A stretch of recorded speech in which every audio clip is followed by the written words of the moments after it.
Olá, eu sou a Ana e o vídeo de hoje é uma sugestão de leitura para o livro Explicar os Humanos, de Camilla Pang.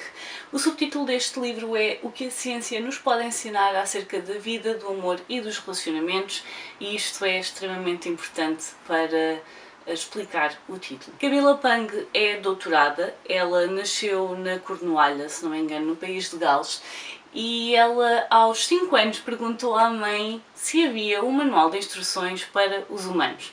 Ela já na altura achava que era diferente das pessoas, das restantes pessoas, e não conseguia perceber porquê. Aos 8 anos foi-lhe diagnosticado a perturbação no espectro do autismo, o que nós habitualmente chamamos síndrome de Asperger, e ela durante o livro vai-nos falando nos dois termos, tanto perturbação do espectro do autismo como síndrome de Asperger, e além disso, aos 26 anos foi diagnosticada com déficit de atenção e hiperatividade, e tem também perturbação de ansiedade generalizada. E portanto, o que ela sentia no início da vida dela como uma dificuldade, depois mais tarde veio-se a perceber que efetivamente havia ali alguma perturbação do foro mental, e que fazia com que ela efetivamente visse as coisas e sentisse as coisas de forma diferente. E portanto, o que é este livro? Este livro, no fundo, é uma compilação de várias notas que ela foi tirando ao longo da vida dela, de estratégias que ela encontrou para conseguir compreender como é que nós, humanos, nos comportamos e nos relacionamos, maioritariamente a nível de relacionamentos, porque um homem não é uma ilha e, portanto, o livro que faz aqui é como é que nós estabelecemos pontos com as outras pessoas, como é que nós criamos essas ligações, como é que nos relacionamos, como é que identificamos emoções de outras pessoas. E desde muito cedo que a Camilla tem uma atração enorme pela ciência e, portanto, muitas das estratégias que ela conseguiu encontrar estão relacionadas com a ciência. Portanto, de que forma a ciência, uma coisa que está mais estanque, maioritariamente, dependendo das coisas que ela foi encontrando, como é que algo que é factual conseguiu fazer com que uma criança com autismo conseguisse compreender e relacionar-se com outras pessoas. Eu vou-vos ler os títulos dos capítulos, porque acho que é extremamente interessante vocês também saberem ao que é que vão. Tem Como Pensar Realmente Fora da Caixa, e aqui está relacionado com aprendizagem automática e tomada de decisões. Como aceitar as nossas idiosincrasias, bioquímica, amizade e o poder da diferença. Como esquecer a perfeição, termodinâmica, ordem e desordem. Como sentir medo, luz, refração e medo. Como encontrar harmonia, teoria das ondas, movimento harmónico e descobrir a nossa frequência ressonante. Como não seguir a multidão, dinâmica molecular, conformidade e individualidade. Como atingir objetivos, física quântica, teoria de redes e fixação de objetivos. Como sentir empatia, evolução, probabilidade e relacionamentos. Como estabelecer relações, ligações químicas, forças fundamentais e conexão humana. Como aprender com os erros, aprendizagem profunda, ciclos de retroalimentação e memória humana. E como ser cortês, teoria dos jogos, sistemas complexos e boas maneiras. Portanto, ela pegou em várias áreas da ciência, seja relacionado com química, física, biologia, tudo o que ela conseguiu apanhar e que fazia sentido de forma a aplicar à forma como nos relacionamos, e foi a forma dela conseguir projetar numa coisa que é mais facilmente estudada aquilo que ela consegue ver e observar nas pessoas que estão à sua volta.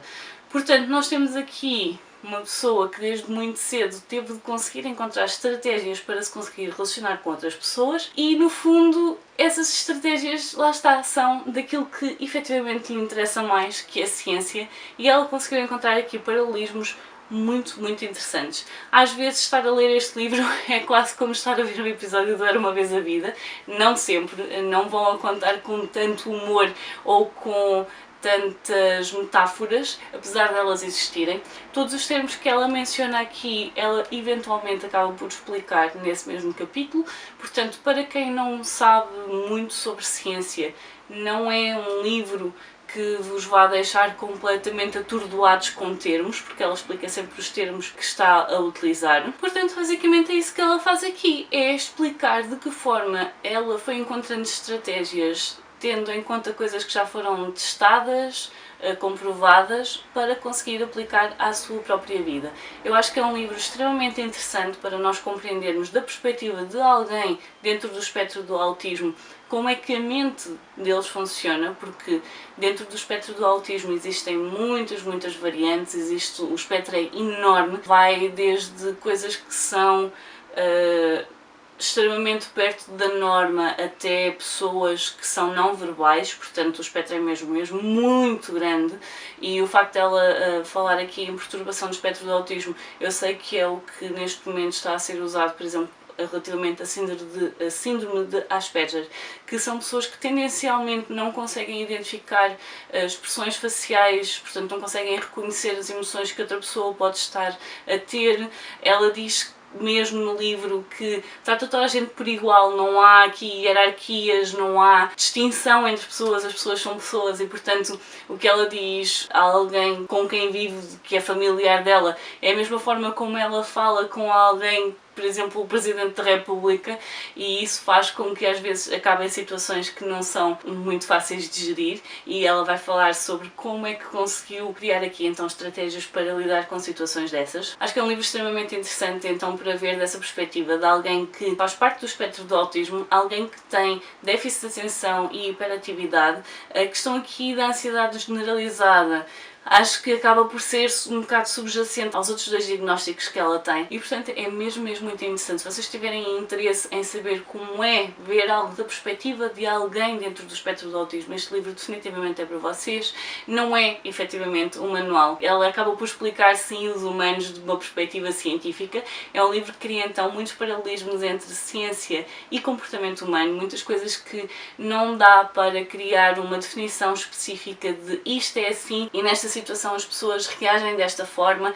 Não é assim tão fácil. Todos nós sabemos que a psique humana é algo que ainda falta estudar muita coisa, ainda falta compreender muita coisa, ainda é um pequeno buraco negro no conhecimento que nós temos sobre o cérebro e, portanto, ela tentou aqui efetivamente passar aquilo, no fundo são as notas que ela foi tirando para ela própria e que está a partilhar connosco, mas é um livro com uma base científica muito grande, ela fala muito nível de ciência e, portanto, é algo que eu achei extremamente interessante porque há muitas coisas aqui que ela fala que eu nunca tinha pensado no assunto, nunca daquela perspectiva, e é por isso que eu gosto de ler livros de não ficção, alguns, porque abrem-me aqui um bocado os horizontes em relação a algumas situações. Eu nunca iria conseguir saber o que é estar na mente de uma pessoa dentro do espectro do autismo se não fosse com este livro, por exemplo.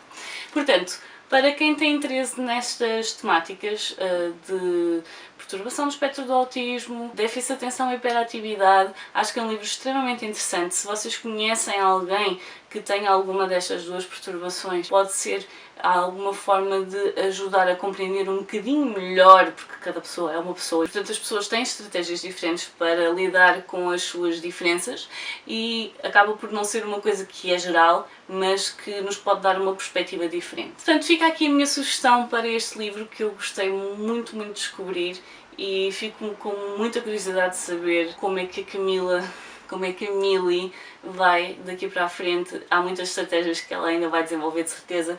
Nada invalida o facto de talvez venha a haver um segundo livro. Portanto, fica aqui a minha sugestão para este livro. Deixem-me nos comentários se era um livro que vocês já tinham ouvido falar, se há alguma coisa que vos desperta a atenção, se tem alguém na vossa vida que tenha uma perturbação do espectro do autismo ou mesmo déficit de atenção e hiperatividade, que é uma coisa que tem sido cada vez mais falada de há 10, 15, 20 anos para cá. Se é alguma coisa que sentem que acaba por influenciar ou limitar muito a vossa vida, a perspectiva da autora relativamente a isso é que não é uma limitação, pode ser até libertador ter a perturbação do espectro do autismo e mesmo o déficit de atenção e hiperatividade, porque acabam por fazer com que ela veja as coisas de perspectivas diferentes. Portanto, deixem-me isso tudo nos comentários. Eu por hoje vou ficar por aqui, adeus e até à próxima. Tchau!